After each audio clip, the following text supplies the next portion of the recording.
Yeah, Mr. g'day, Gary. Gary Mis- speaking. Mr. Gary Stokes. Welcome. I'll be with you very shortly, Gary. Welcome back to After Dark. We've got a caller in, Gary Stokes. We're really pleased to have you call into the program. What's on your mind this evening, Gary? Oh, yeah. How are you going, Nick? It's good to be on the program. Yeah, that's good, and it's great to have you call in. So, what should we talk about? Yeah, well, Nick, I work in home insulation, and as you know, we've had this government mandate on insulating homes for tenants, and of course, we've hit the July 1st deadline, and a lot of people are still struggling to get their insulation done. We've been working around the clock trying to get people's homes warm and cosy for the winter. Are you surprised? Are you surprised at the state of some of these places you're seeing? Oh, you really don't want to look up inside people's ceiling cavities. There's some pretty nasty stuff up there sometimes. You'd be surprised some of the things you find up there that have been up there for some time. Quite often you'll find the odd. Sometimes you find just some rat droppings or mouse droppings, that sort of thing. That's not too bad, but sometimes you find the rats themselves, and they can be pretty nasty when you're trying to chase them out of their warm little nests up there, especially this time of year. Are you quite a well-built guy? Oh no, I wouldn't say that. I think I'd be what you'd describe as wiry. You don't want to be. You don't want to be too big for getting up in people's ceiling cavities. You've got to be able to be a bit limber and be able to clamber around up there without, also you don't want to be too heavy. You'll go right through somebody's ceiling if you're one of those big boys. I was wondering more about getting underneath the houses, actually. It can be a bit tight down there. Oh, yeah. It's definitely can be a bit of a tight squeeze under the house. What I wanted to talk to you about tonight, I just feel that there's a lot of people out there and they just haven't really been able to get the insulation done professionally. And so I thought it'd be good to just give some of your listeners a bit of just a few tips that they can, do themselves just to keep the house warm, keep the electricity bill down a little bit, that sort of thing. Have you found things like newspapers stuffed in wall cavities and stuff like that? Oh, you'd be surprised what sort of things are in there.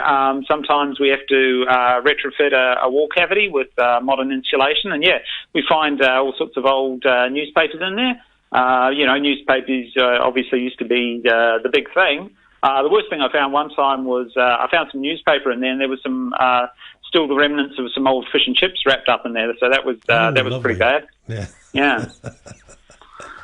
So, when you're doing the insulation work, are the people still at home? Oh yeah, we can do it when people are here. As I said, we've been working around the clock.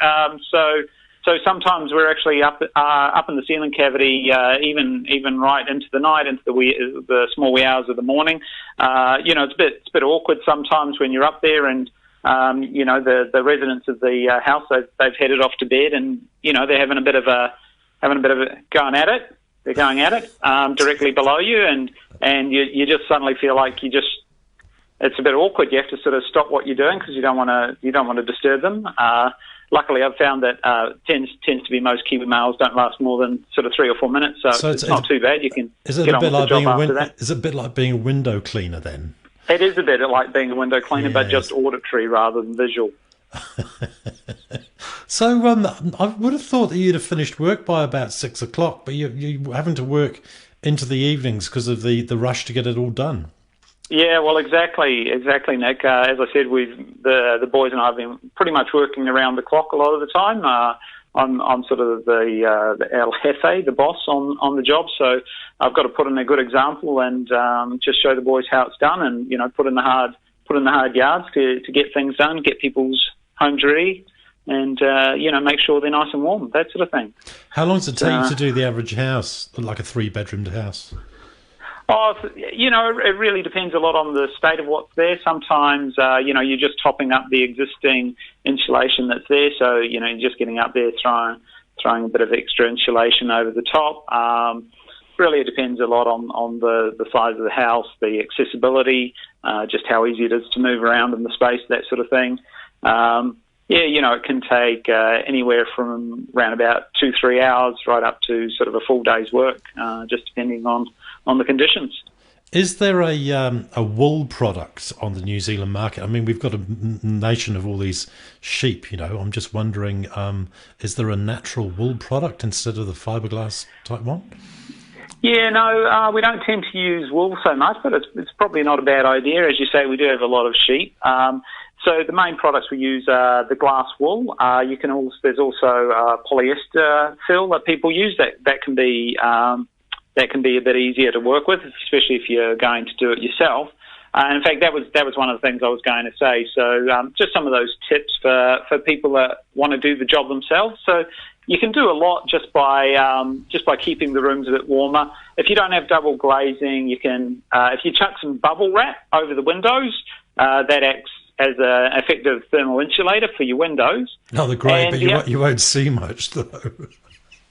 Yeah, no, you don't want to put it on all your windows that you want to look out of, but, we have a lot of windows in the house that we don't look out that much, especially when it's dark, so, you can cover a few of them and at least keep things a bit warmer. And if you just stick it up there with a bit of double-sided tape, you can peel it back when you need to look out the windows.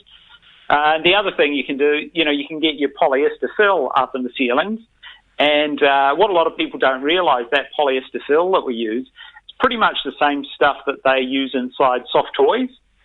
So, if you're really stuck for it, what you can do, you go down to your local Salvation Army, just grab all the soft toys that they have and just chuck them up in the ceiling. Oh, right. Yeah, well, I mean, the thing is you can't give, soft toys, you can't give them to the hospital because they have to be new. So that's a really good use for it. Yeah, exactly. We've got all these soft toys that, people don't want anymore. Kids have grown out of them or whatever. I mean, some people, they tend to really hoard these things.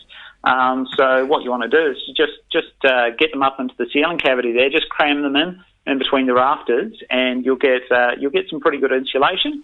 Maybe not up to the full R value or, thermal resistance value that you should have for Christchurch, which is about 3.6, but a good layer of soft toys will probably get you up to around about a 2.1. You'd be glad that you're working this time of year because ceiling temperatures during the summer are just unbearable. Oh, yeah, that's right. It can get pretty nasty up there in the ceiling cavity. Under the floors isn't so bad. It's a bit cooler. That's where I am at the moment. Actually, I'm just doing an under the floor job right now. I'm just sort of pushing things around a bit and just having a little bit of a break while I chat to you. Oh, so you're actually underneath a house right now? Yeah, that's right. Oh, goodness me. Hey, well, thank you very much for taking the time to call in to us this evening. And yep. I'm just trying to get your name again. It's Gary Stokes, isn't it? Hey, Gary. Yeah, Gary Stokes. Friends call me Gather. Yep. Great to talk to cheers, us. Nick. Thanks for talking to us, and you have a nice evening underneath the house. Yeah, you too. Thanks very much. Cheers. Good night. Good night.